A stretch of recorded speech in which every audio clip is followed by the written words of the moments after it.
Also know that there will be closed captioning available when you click the CC button to view the live transcript. So we're just going to go ahead and start recording. Thank you so much, everyone, again, for being here. My name is Dr. Patricia Gonzalez, and I serve as Assistant Dean for Inclusive Practice in the College of Arts and Sciences.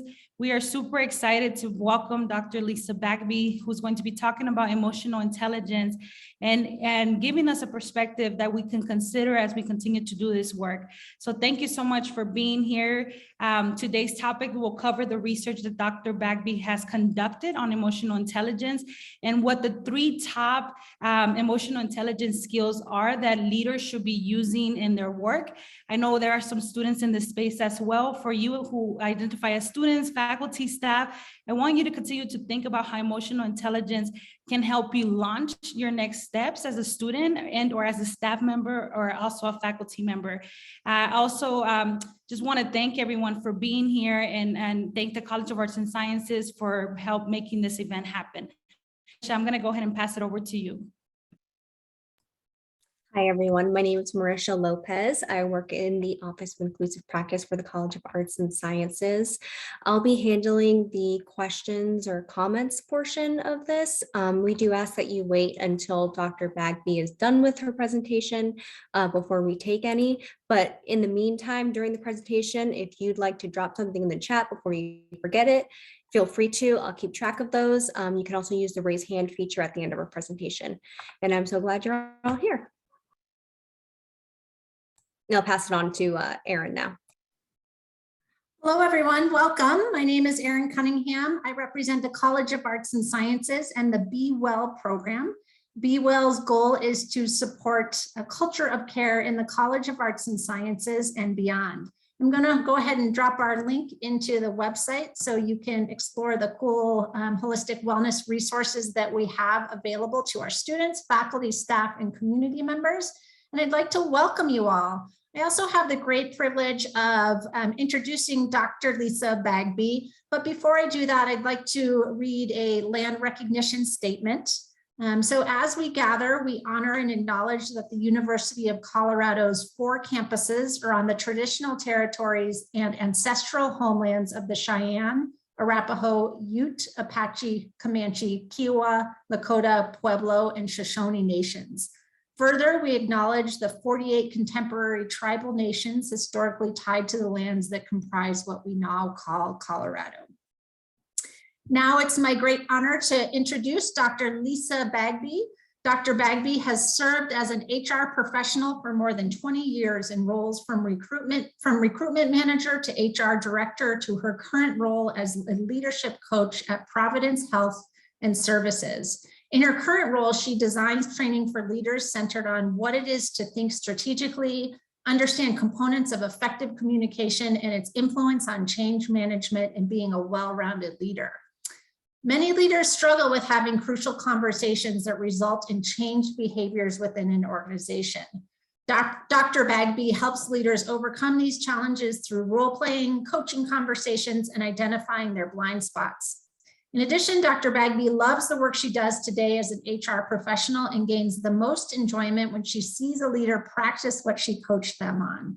Dr. Bagby is a practitioner who assists individuals in their development of attaining a higher sense of self-awareness of their leadership behaviors.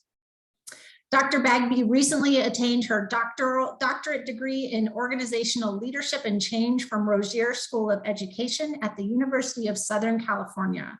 Her research focus was a mixed method study on non-clinical frontline leaders' emotional intelligence self-perceptions. This work was prompted from a 3-year review of data of high turnover and accidents at the workplace, including low employee engagement scores within 2 important departments within 2 hospitals. I am honored to recognize the work Dr. Bagby has done and to introduce her as our speaker for today. Dr. Bagby, welcome. Thank you very much for that wonderful introduction. I am very pleased to be here today, and I hope that you will enjoy the information and the conversation that we will share, and that you all come away with a greater knowledge, understanding, and benefit of the importance of emotional intelligence with effective communication to create leadership success. Emotional intelligence crosses so many facets of our work and our social world that I think it's a very important element that we stop and consider doing more work around it going forward. So with that, if you just give me a moment, I will bring up my presentation and we shall begin the conversation.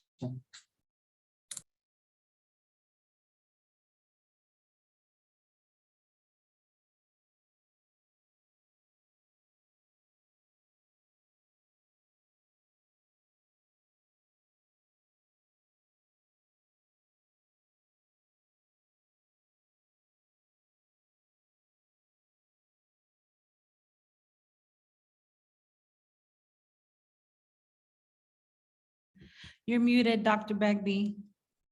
Would you like for me to share?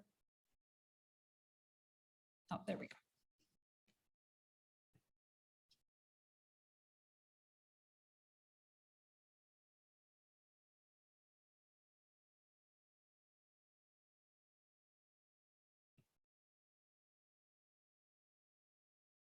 We can see it.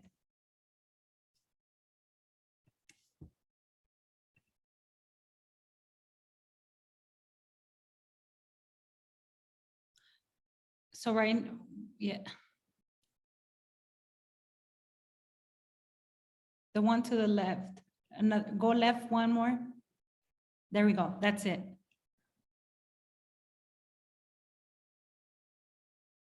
You're muted. Yes, okay. Okay, Good. so we can see your notes. We want This is all what the we're trying to answers. but- avoid. Here we go. Yeah, there we go, that's it. Oh, There that's we not go. even the right one. You all have to forgive me. I'm not the most technically savvy, so we already went through this, so I apologize. It's all right, you created that PowerPoint, so you technically are, so don't worry, that's good. We can't see your notes there. Yes, okay. So we're gonna move forward a little bit here. I apologize for a little bit of that delay. But what I do want to ask as an icebreaker amongst you all is just very quickly in the chat, I want you to talk to me a little bit about what is one trait or skill that you believe makes for a successful leader. And so I'll just give you a couple of seconds, but I'm going to speak a little bit while you all drop that into the chat, okay?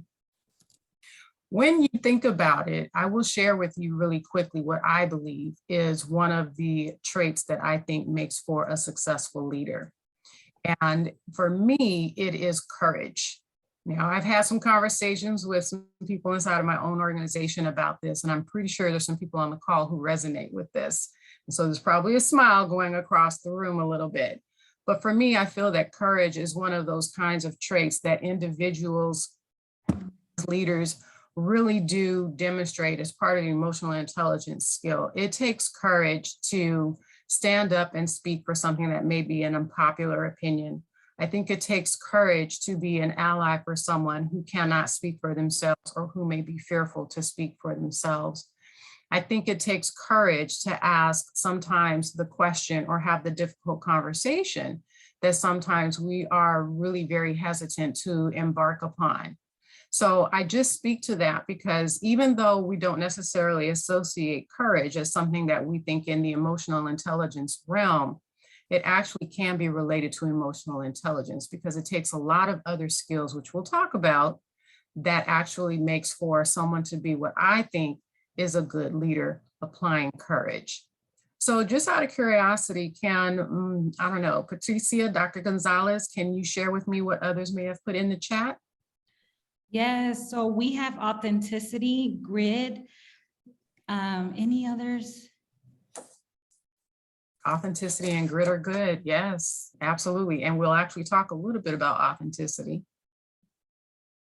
Anyone There's a else? lot of empathy or some Yes, version of that, curiosity.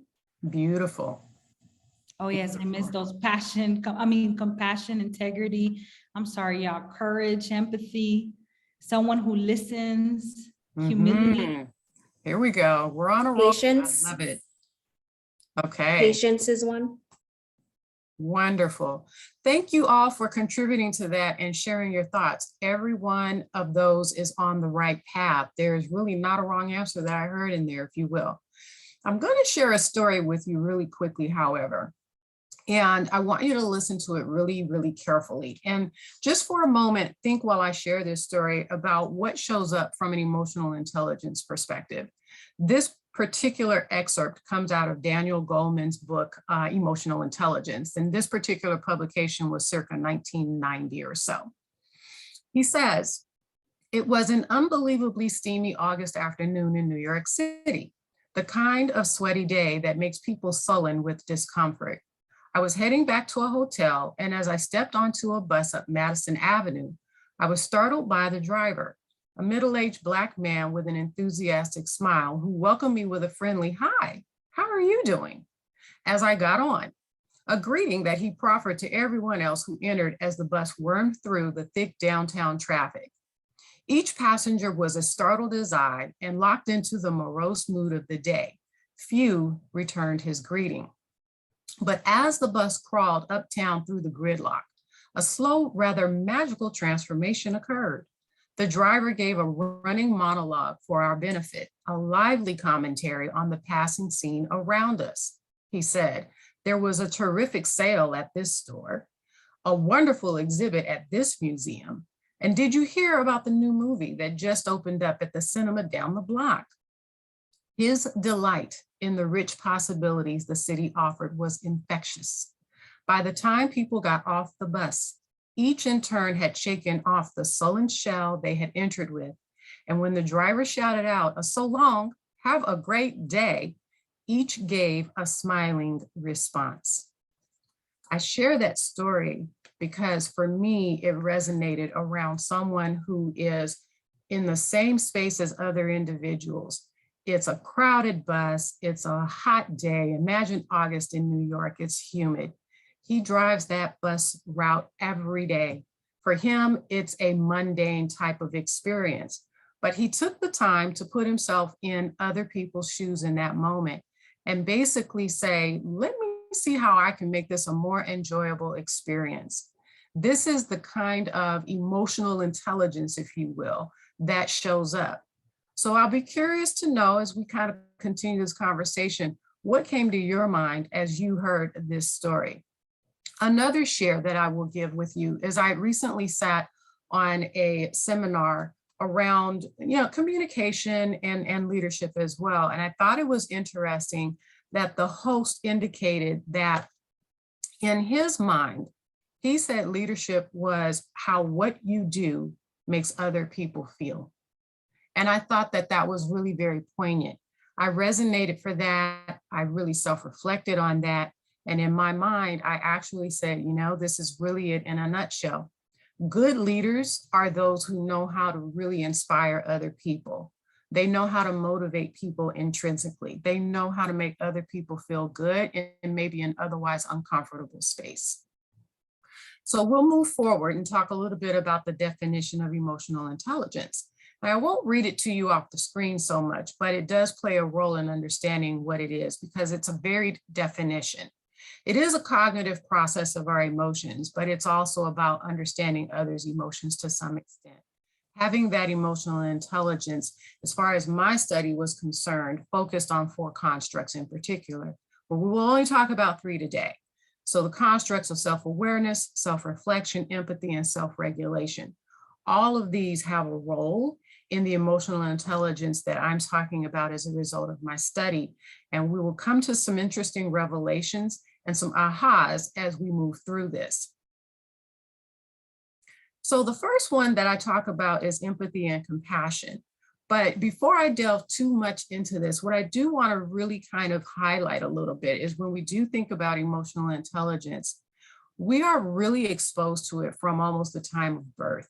Now, Daniel Goleman goes into quite a bit of this from the neuroscience and psychological perspective. And while I'm not professed in that area, it was important to be informed in my literature review and my study on this aspect. But that said, when we think about children, their ability to pick up non-verbally on the emotions of people around them is really where emotional intelligence begins to form. Think about the interaction of a baby with their mom, that they look at their mom's nonverbal expressions. They're getting cues non-verbally from their mom about their mother's own emotions. Or imagine what they take in about the verbal intonations from someone speaking around them, what might sound to be something that you and I can interpret as terse or angry. Children as young as newborns are picking up on that. So you move through that into the cycle of young adulthood, say, for instance, and people are always learning about how they're developing their emotional intelligence. And as we move through the rest of this presentation, you'll understand how some of that comes together. The one skill that showed up in my study, however, very strongly was empathy and compassion. And in here you see I've indicated 88% of the leaders that were surveyed really spoke about empathy and compassion being one of those aspects that really resonated with them as a leader, that ultimately they believe that that's what really made them a better leader. In particular, bear in mind, my study was conducted during COVID, the pandemic, and people were isolated. People were losing loved ones. People were falling ill themselves and questioning their own mortality. These were very heightened times. And when people still had to go into work, as in my case, in the healthcare organization, we had to care for these individuals who were coming in ill, people who were walking out because they had lost a loved one in tears. But we were also looking at the individuals who work in the organization who were having these same experiences. Leaders in that space were asking, how can I be more empathetic? How can I be more compassionate? And it's in those moments when I was interviewing these individuals for my study that they said, I really wish I would have had more emotional intelligence. I would love to have had more training. How could I have been more compassionate? How could I have shown up more for my people? So it really does play an important role from the aspect of a leader. If you tie that back to communication, these are individuals who are approaching employees with an open heart and an open mind as much as they can. And this is a step in a good direction towards opening up lines of communication and building trust and fostering meaningful relationships in the workplace. So I have another question for you here. Of the EI skills or traits that you see below, choose the one, you can drop it in the chat, that you think the study participants rated themselves the highest. So we'll just give it a couple of seconds here, and I'll allow you to kind of drop that in.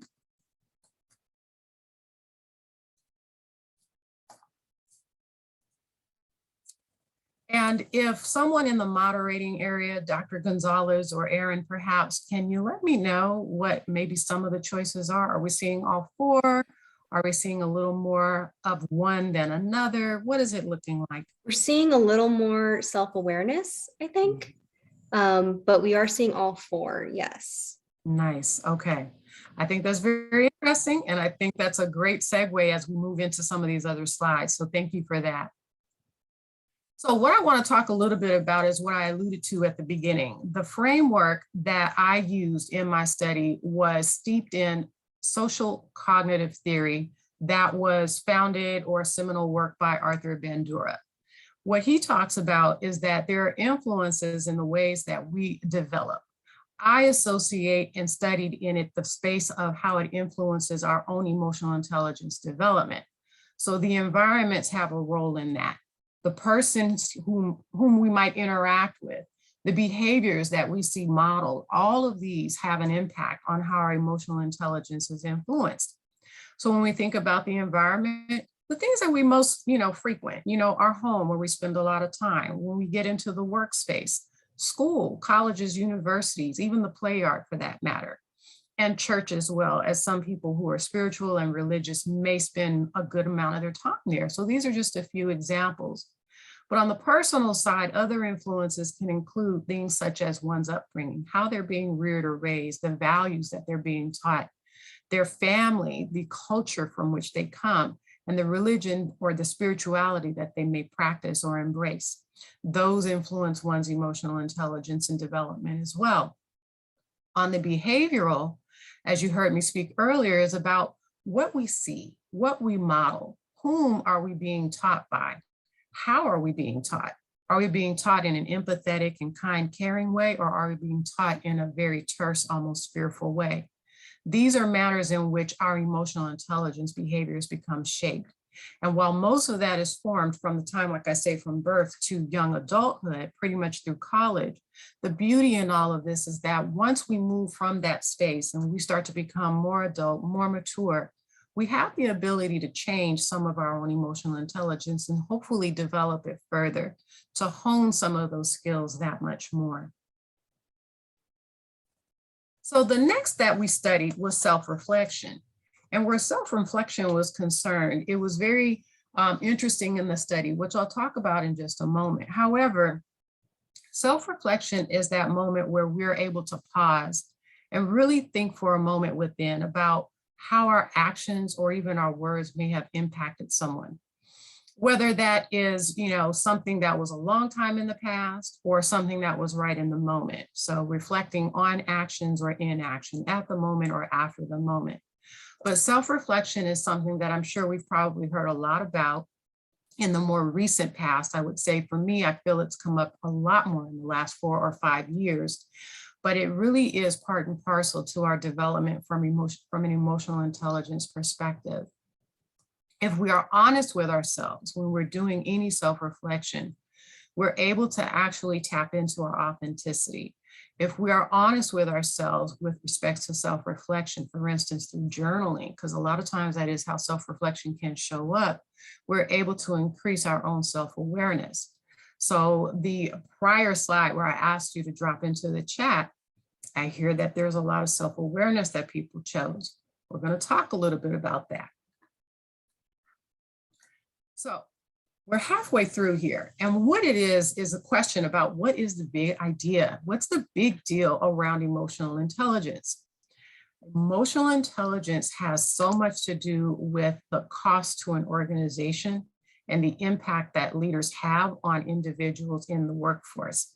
If there is toxic leadership, studies have shown that it leads to high turnover, high disengagement. There are more accidents on the job. There's less creativity. There's less innovation. If we can create a space where people feel that they can trust their leader, that they can trust their colleagues and their teams, there is definite studies that show that there is more creativity. Revenue speaking, there are higher sales. The bottom line shows it. But when you have someone who is a toxic leader, it shows up in both direct and indirect ways on the bottom line. It can be hard to quantify. But the thing is, according to Gartner here, more than 50% of the workforce is disengaged. Imagine how much money organizations are losing. If you're thinking in the educational sector for a moment, if you think that students are disengaged, imagine how much less they're taking away for learning, how much less they're applying themselves towards being that innovative or critical thinker, someone who can go into the workforce and really contribute in a much more meaningful way. So having engaged students, having engaged workforces really makes a big difference to the overall success, not only for the student, but the organization. $400 billion is actually what it costs US organizations due to toxic leadership. This has been numerous studies, particularly in my study, which went from 2010 in the literature that I pulled up. On average, US organizations lose $400 billion a year. It's a lot of money, and it's not always something that we see immediately on the bottom line. So we arrive at self-awareness.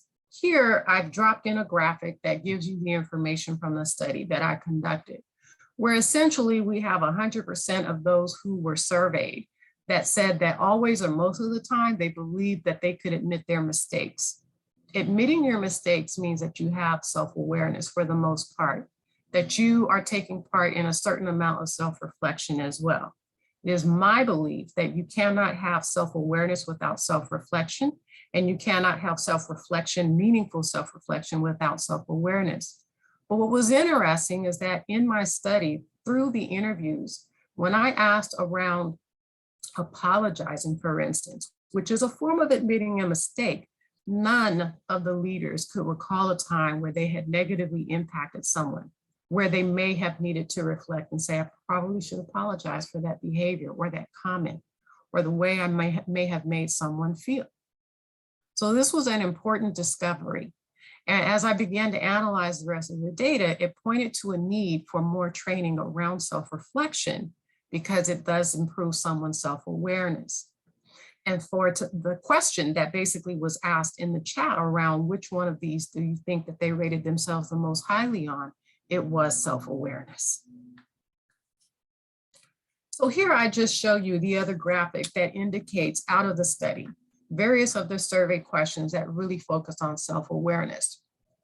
And without going into the details of this particular graphic, you can see here the bars, the blue and the orange bars, which reflect again, always and most of the time, how much individual leaders felt that they were self-aware in one respect or another as you read through these questions.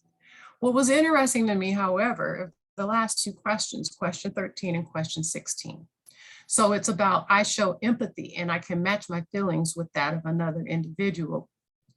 And question 16, which is talking about being able to observe others' nonverbal cues that would let me know how my own behaviors are affecting that of another. Well, if we think about the previous slide, yet again, it supported the point further that if you have this type of awareness, you should be able to identify if you are negatively impacting someone. A level of self-awareness would allow you to be able to read your audience, your student's face, your employee's face, whether it's in a Zoom call like this or in person.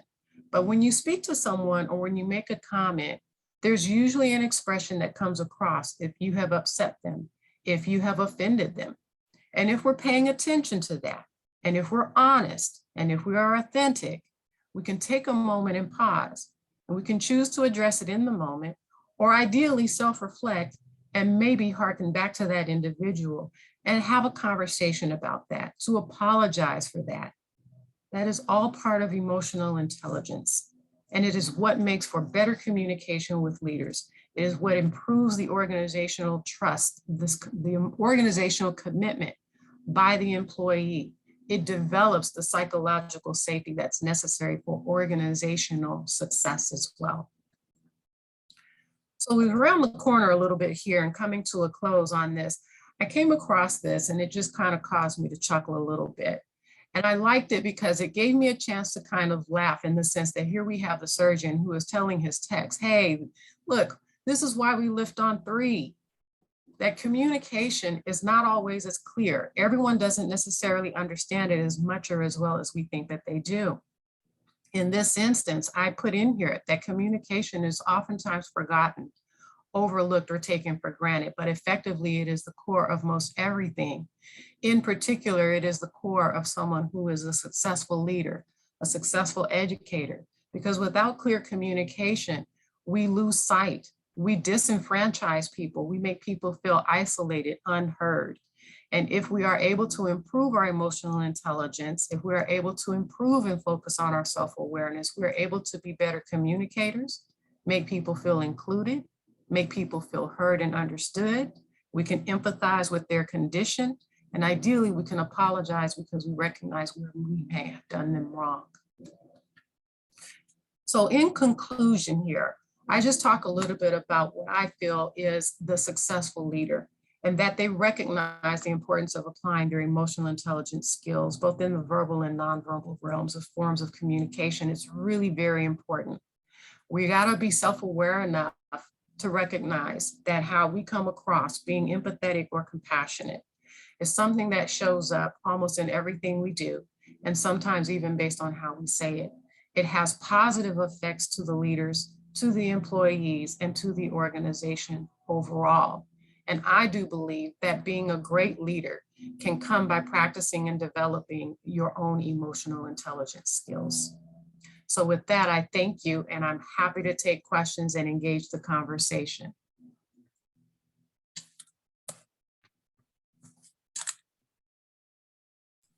If anyone has any questions, comments, feel free to either drop them in the chat or raise your hand.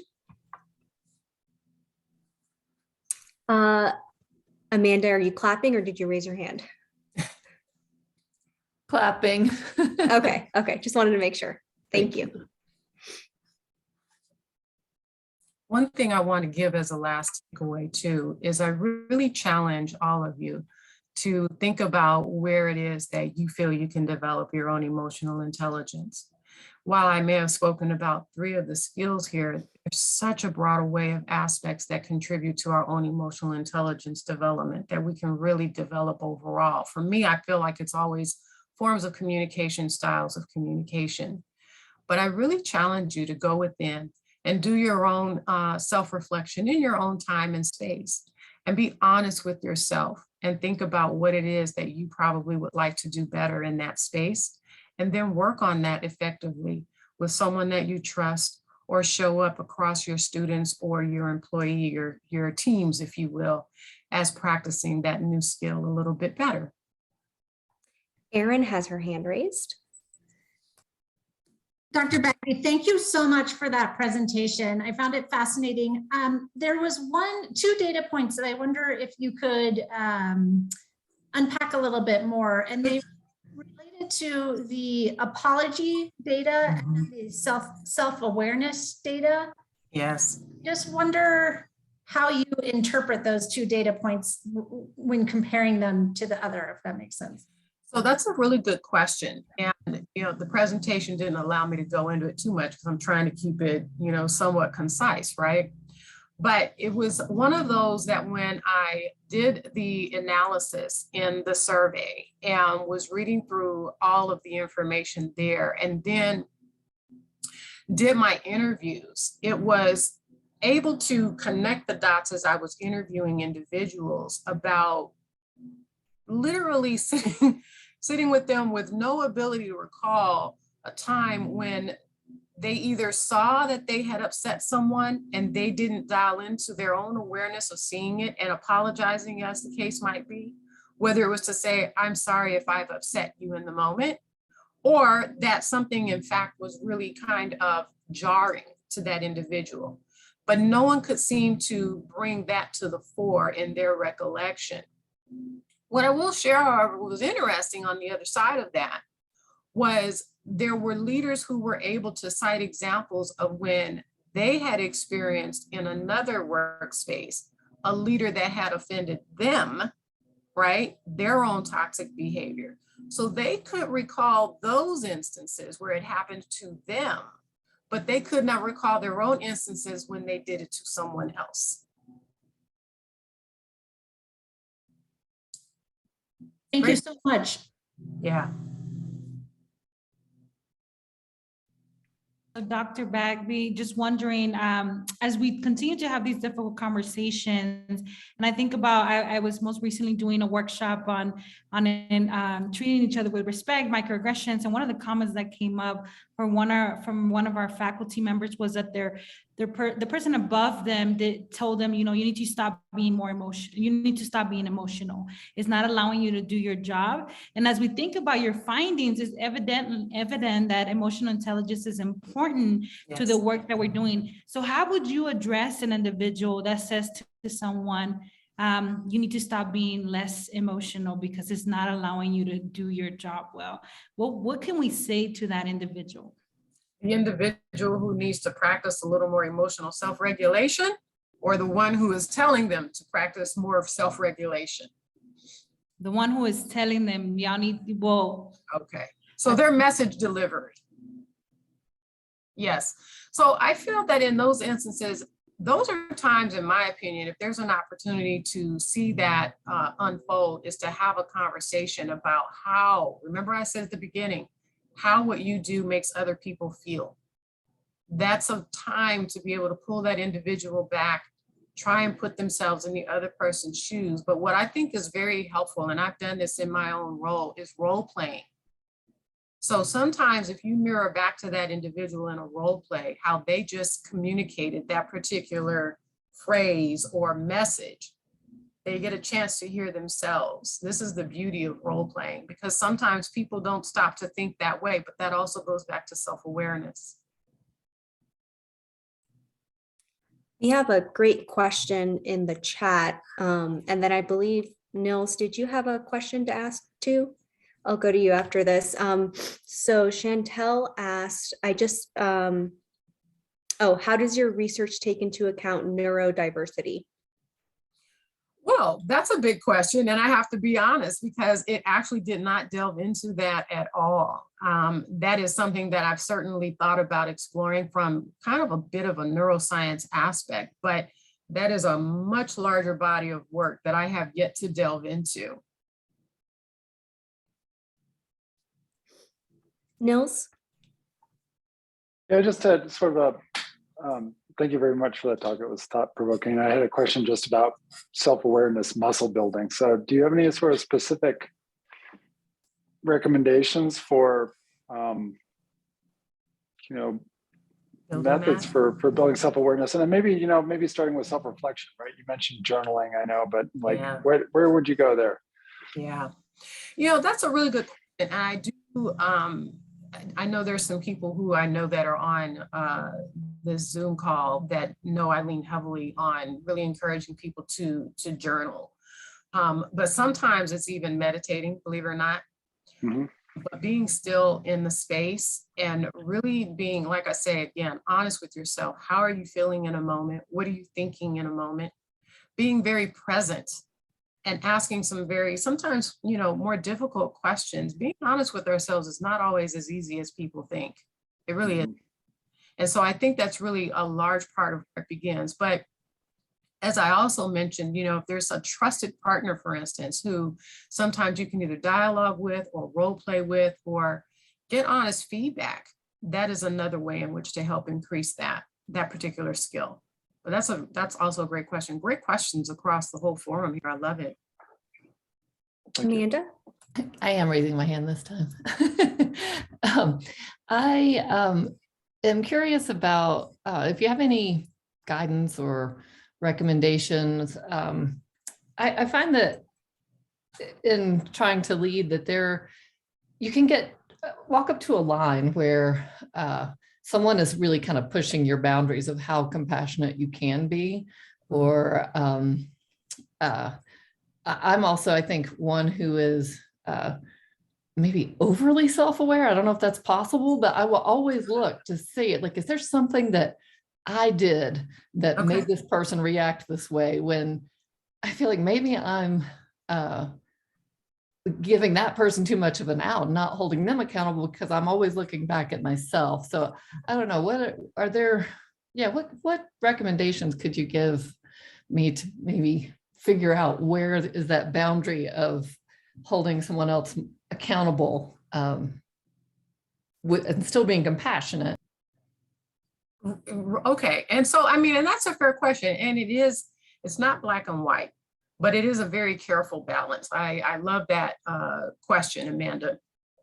And, I think in my own organization, I have an experience in certain respects with some leaders who definitely are more what I would say compassionate. They're just willing to give chance after chance after chance. What I will tell you in all honesty is I tend to go and lean onto, and you have to forgive me because you have to remember my background is human resources, but I tend to go and I lean on the past practice and precedent setting aspect of things. If what I'm doing here is not something that I can continually do with employee after employee after employee, then that's a risk. And so that helps create like a guardrail for how often I'm comfortable, what I think is also fair, equitable, and just to what is happening, not only with this individual, but what I would apply to the next group of individuals that may experience something similar. I hope that makes sense. Yes, that's very helpful. I have kind of a piggyback question going off of Chantel's question earlier. Did your research, well, first of all, you mentioned earlier kind of how our community that we grow up around can affect our emotional intelligence. Did your research take into account any other diversities, like growing up in one kind of culture versus another? So I didn't get into specifics of, one culture over another, as much as I took into account Bandura's social cognitive theory in particular, and that the other, what you call environmental influences are a factor. The subtext of that is that different cultures definitely do have, and actually, when I think about it, even in the interviews that I conducted, because it was a diverse population of individuals, although admittedly, there was a population that was more of what we would call as the BIPOC community, okay? But that said to say is, I knew in doing that research and talking with that particular community that would probably lend different insights that informed the study than if I were to go into just a completely homogenous, say, white society, white culture, or white group of individuals. So I didn't focus in on that, but I knew it was something to take into consideration. Absolutely. Thank you. Are there any other questions, comments? I love the conversation and thank all of you for participating. This has been fantastic.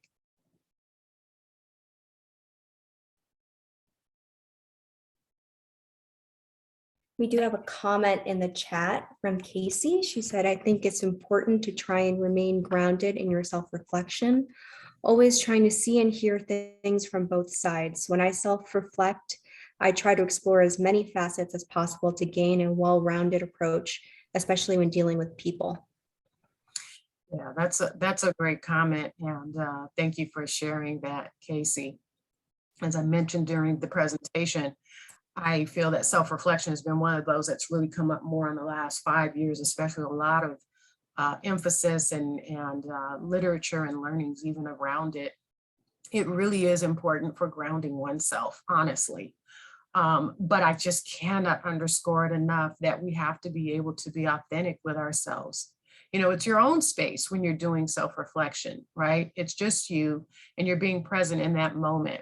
But if, for instance, part of self-reflection is taking advantage of, say, journaling, as some people might do, how we put our feelings down on that paper and what we're thinking of in that moment is really something that, even if it's not necessarily the most pretty thing that we would like to put down on that piece of paper, it is something about being honest in that moment that helps us grow.